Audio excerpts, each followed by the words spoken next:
ever wondered what affects the pricing, the coverage, or the availability of the insurances that you buy? My name is Peg Vaghay. I'm the Executive Manager at Broker Relationships here at CGU. CGU is a proud Australian company. We're owned by IAG, and for over 160 years, we've been insuring Australians and Australian businesses through the insurance products that we supply. We prepare the Strive Report every year.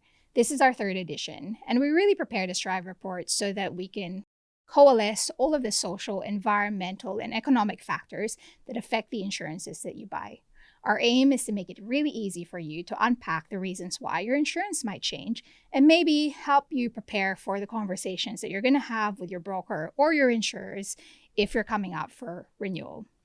This is the third edition of our Strive Report, and in this report, we're going to talk about some topical things like AI, claims, how's that affecting claims, and many, many more topics that I hope that you're going to join me for.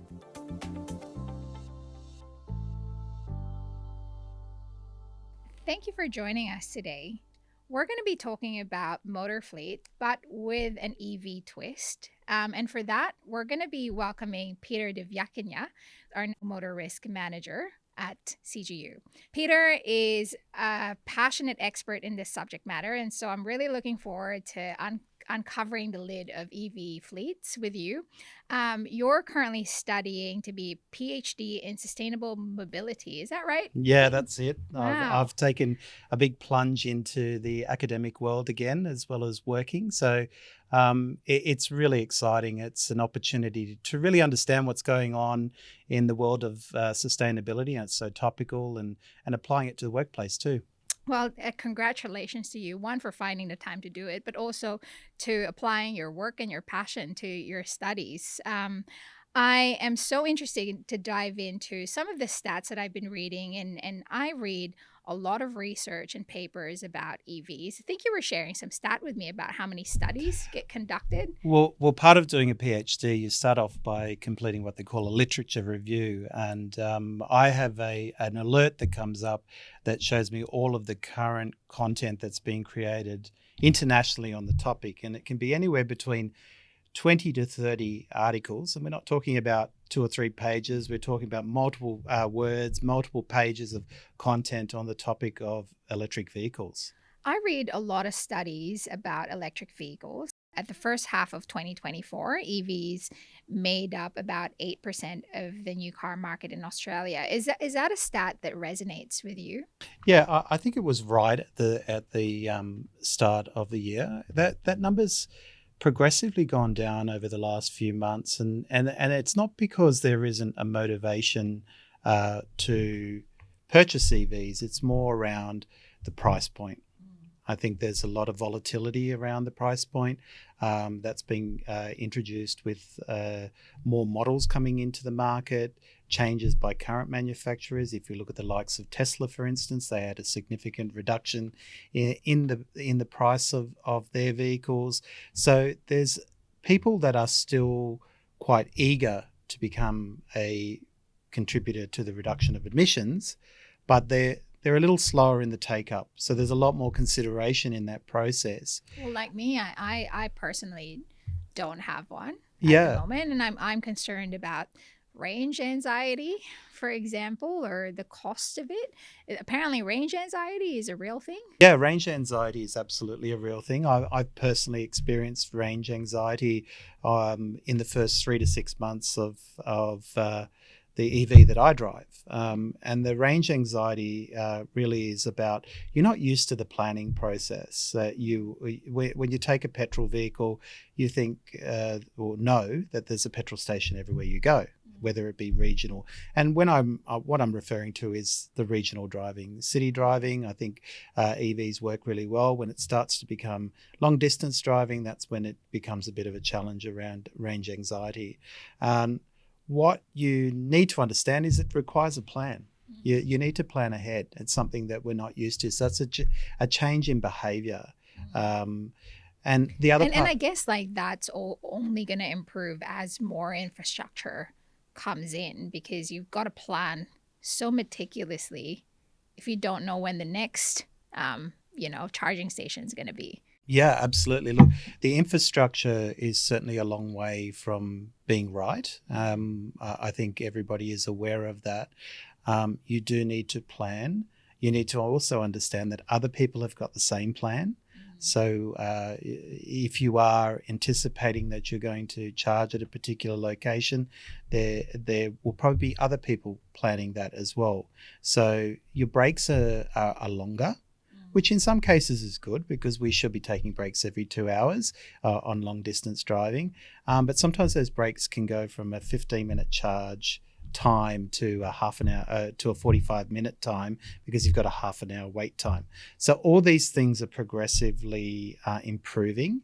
There certainly is some drive from government and organisations to support the expansion of our infrastructure. So some of our petrol suppliers are also making their stations set up to enable people to charge there. So there certainly is progress. It is a slow progress. I think the progress has slowed up even more as we go through this slight lull around the motivation to buy changing a little.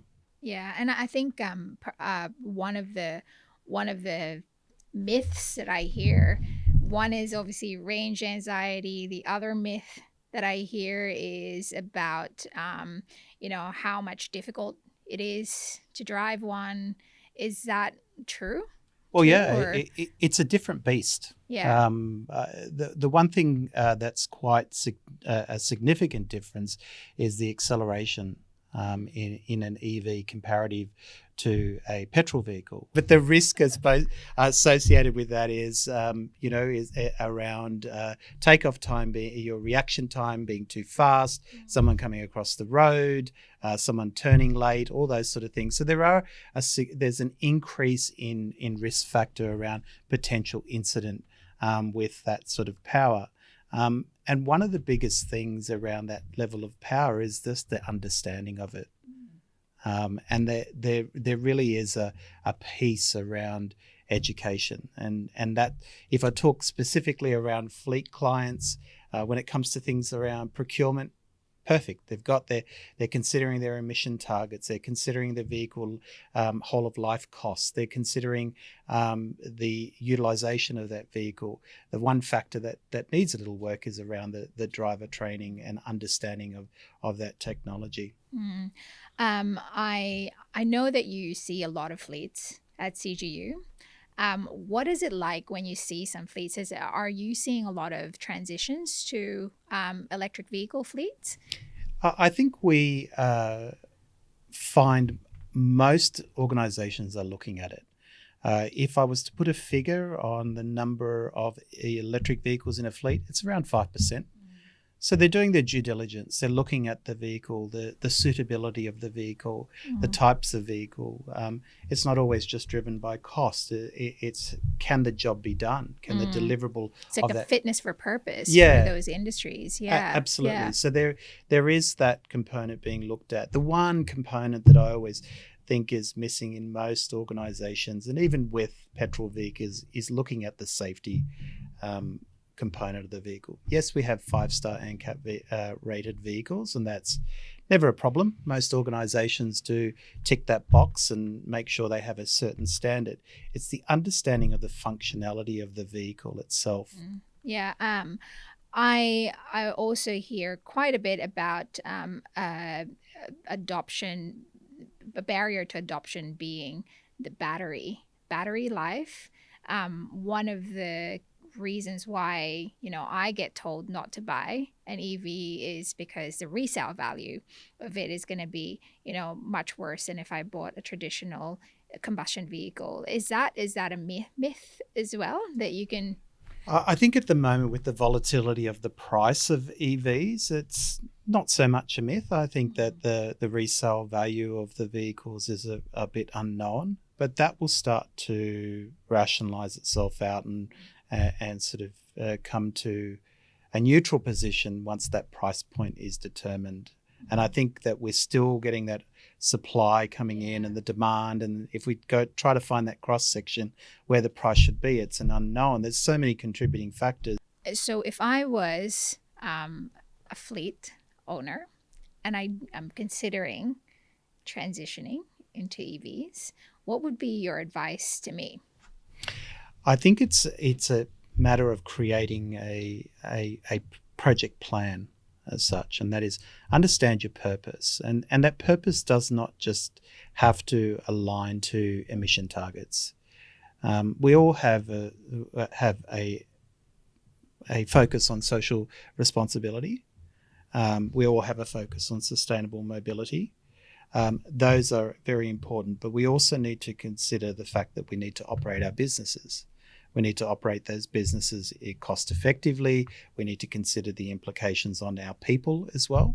So taking all of those factors into consideration rather than looking at procurement. Look at all of the parts of your business and make sure that, yes, this is the procurement side of things, this is the people side of things, this is the safety side of things, this is the customer side of things, and make a plan, create a plan to ensure that we get the right outcome for our business. And that may not necessarily be a fully integrated electric vehicle fleet. It may be a combination of electric vehicles and hybrid vehicles, depending on where your business operates. That's really interesting. From one of the other areas of concern or maybe unknowns is supply chain. Whenever something, you need a repair, is that something that is problematic? Is that the same experience that you would if you had a combustion vehicle? What would happen if you need an EV repaired? I think it comes down to supply and demand with the supply chain, and where there's a relatively small component of our national fleet, being every vehicle on the road is electric. So therefore, the supply of parts, for instance, if a vehicle is involved in an incident, it is probably a little bit more difficult, but that will improve over time. Yeah. In the future, so we've got probably a little bit of incentives coming from the government. I'm hearing that potentially, depending on what's happening in other countries in terms of tariffs, that there might be more supply into Australia. What does it look like for you? If you looked into your crystal ball in about 5 years, what do you reckon it's going to look like in Australia if you were a purchaser of an electric vehicle, especially for fleet owners? Yeah. So I think we will have a lot of choice. In 2022, we had 31 models on the market. Now we have 80 models. So only within the space of less than 2 years, we've progressed to over double. I just read today there's an additional 20 models which will be introduced into the Australian market within the next 3 months. Wow. So we're already starting to hit 100 models. So that there's certainly going to be some opportunity and choice, and that's going to have quite a big part to play in the landscape. Yeah, that's pretty exciting, and hopefully the infrastructure is going to catch up with all of this as well. Do you see us ever getting to the likes of Norway or the United States in terms of adoption? I think adoption-wise, we will take a little longer. Small population, big country. Yeah. Lots of remote regions. Yeah. Very reliant on using vehicles, particularly in the commercial space, rather than flying, because it's not so easy to fly. So we have got a high dependency on road transport or using vehicles.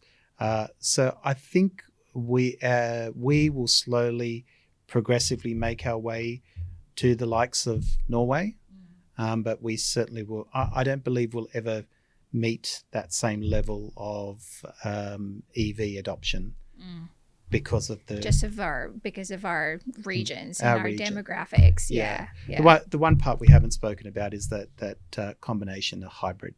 And that's certainly an alternative, and certainly working towards the reduction in emissions. Not quite the same level as an EV, but it's one factor that a lot of organisations I always recommend to look at as well. It's hybrids, yeah. Hybrids, yeah. Yeah, but I think I'm going to probably be getting a hybrid Yeah. before I get an EV. And that's mainly because I need to drive a little bit more of a distance now and again. And I'm probably not quite ready to take the jump, but it's a really good like midway point, isn't it? For, for someone to consider. Absolutely. And I think there is a impact on environment with the hybrid. It does reduce anxiety back to the same as driving a petrol vehicle, which is quite important, especially when we look at the risks that we insure at CGU. The vehicles are being used for work purposes.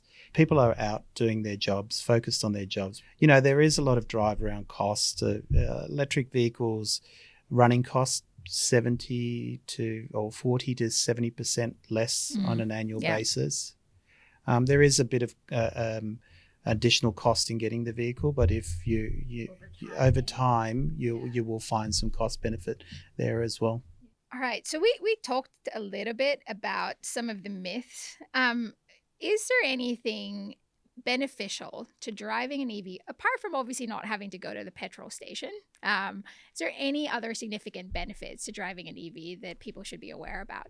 So the initial data is indicating that the at-fault rate of incidents is actually less in an EV comparative to a petrol vehicle.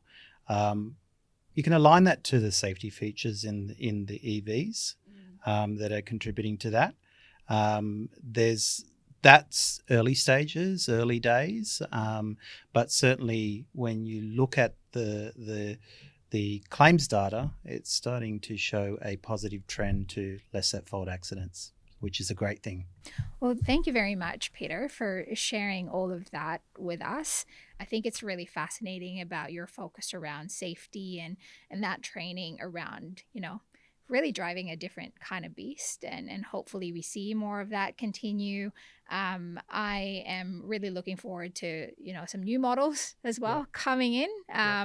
But yeah, I think it's been a really interesting subject to chat about. So thank you for joining us, and hopefully we can see you again around the fleets, checking out the CGU fleets around the country. Yeah, absolutely. Thank you. And if there is any of our brokers out there who have clients who are considering EVs, by all means, reach out. We're here to help and find answers for you.